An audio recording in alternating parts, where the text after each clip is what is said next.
جیسے میں مثال دیتا ہوں، حضرت ابو ذر غفاری کیسے مسلمان ہوئے، حضرت سلمان فارسی کیسے مسلمان ہوئے. یہ اتنی بڑی نشانیاں ہیں نا، یہ خود بغیر کسی نبی کے، بغیر کسی صحابی کے پیغام کے اپنا علاقہ چھوڑ کے ٹریول کرتے ہوئے جا رہے تھے. کس چیز میں؟ ہمیں چین ہی نہیں آ رہا، یہ ہو ہی نہیں سکتا یہ سچ ہو جو کچھ ہو رہا ہے. یہ سوچیں یہ طلب کہاں سے آتی کہ اللہ تعالیٰ خود ڈالتے نا، یہ فطرہ ہے. اور وہ غفار، آپ کو پتہ نا یہ ڈاکو قبیلہ ہے غفار، جو کہ شب خون مارتا ہوتا، راتوں کو گزرتے ہوئے قافلے لوٹنا ان کا کام تھا. غفار وہ قبیلہ تھا.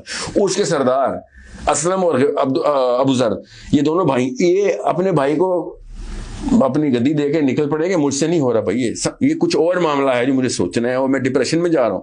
5 سال اپنی اس ڈپریشن کے اندر آواز سن کے اکیلے چلتے ہوئے، گھومتے گھامتے کعبے میں پہنچے ہوئے ہیں، اور کعبے میں بیٹھے دیکھ رہے ہیں، اور کعبے میں بتوں کا طواف ہو رہا ہے. اور طواف کرتی ہوئی 2 عورتوں کو دیکھا، نائلہ کی، نائلہ وہ ایک رومانس کا بت تھا ان کا، ویلنٹائن نہیں تھا، ویلنٹائن کے اتنا نائلہ تھا ان کا، تو بڑا ہی کوئی فاش قسم کا بت تھا. تو انہوں نے بھی پھر اسی طرح کا جواب دیا کہ اس طرح کی تم فاش بت کو تم ماننے والے ہو تو پھر اگلے سٹیپ پہ بھی جاؤ. عربی میں بہت کروڈ لفظ ہے، میں نہیں بولنا چاہ رہا. اس پہ لڑائی پڑ گئی کہ ہمارے خدا کے بارے میں یہ کیا بول دیا. لوگوں نے چڑھائی کر دی. اس وقت اللہ کے نبی صلی اللہ علیہ وسلم اور ابو بکر صدیق واحد 2 مسلمان ہیں اس وقت جو کہ کعبے کے پاس سے گزرے، اور پتہ چلا غفاری کے اوپر پورا کا پورا مجمع اکٹھا ہوا اور مارنے کی کوشش کر رہے ہیں. ابو بکر صدیق نے پھر آواز لگائی کہ تمہیں پتہ ہے غفاری ہے. لوگ ایسے بھاگے کہ اتنا ٹیرر تھا ابو بکر غفاری کا. تو پھر ابو بکر صدیق نے کہا کہ یہ کبھی بھی نہیں ہوا کہ کعبے میں بیٹھ کے تم نے کسی نے اس خدا کے بارے میں کوئی ہلکی بات کی، تم نے تو اڑا ہی کے رکھ دی. Why did you do that? انہوں نے پوچھا کوئی تو کون ہے؟ پھر ابو بکر صدیق نے تھوڑا بہت انٹرویو لے کے ابو ذر غفاری کو اللہ کے نبی صلی اللہ علیہ وسلم کے پاس لے کے آیا کہ یا رسول اللہ، یہ بندہ اندر سے خود ہی تیار ہے، یہ تیار بیٹھا ہوا ہے، اس کو بس پیغام دینے کی دیر ہے. اللہ کے نبی صلی اللہ علیہ وسلم نے پیغام دیا، کہا ابھی نہ کسی کو بتائیں، تو جا واپس، یہاں پہ اتنا کوئی کام نہیں، تو کمپرومائز کر دے گا ہمارا مشن، تو اندر رکھنے والا بندہ نہیں ہے. تو ایک تجھے کسی بات کا ڈر نہیں ہے، دوسرا لوگ ابھی تیرے تھرو پیغام نہیں ماننے والے، تم باہر کے بندے ہو، ابھی لوگوں کے اندر کے لوگوں کو بات چیت چل رہی ہے. ابھی صرف 2 بندے تو ہوئے.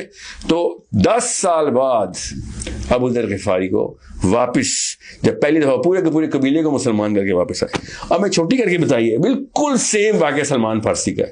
بادشاہ کے بچے فارس کے راہبوں کے پاس اکیلے علم حاصل کرتے کرتے ایک راہب مرتا تھا تو دوسرے کو کہتا ہے یار تیرا اتنا سچا علم کی تلاش ہے، کوئی اور بندہ تجھے سامنے نہیں سکتا، تو ادھر جا.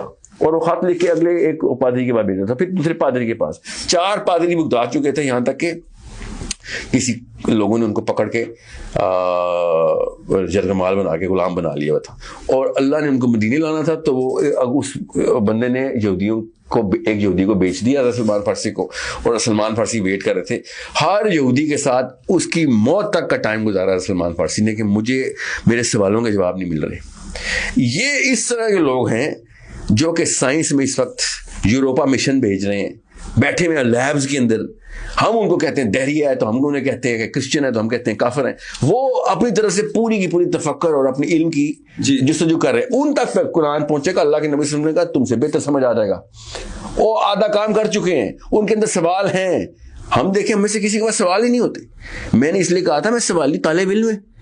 آپ اور میں جب تک وہ سوال اندر سے نہیں جنریٹ کر رہے، اسلام نہیں ہمیں سمجھ آ سکتا. میں نے آپ کی لمبی بات سنی، اگر اس میں کوئی فتویٰ تو نہیں محسوس کیا؟ میں نے لمبی بات سنی، کمال کی بات ہے آپ کی.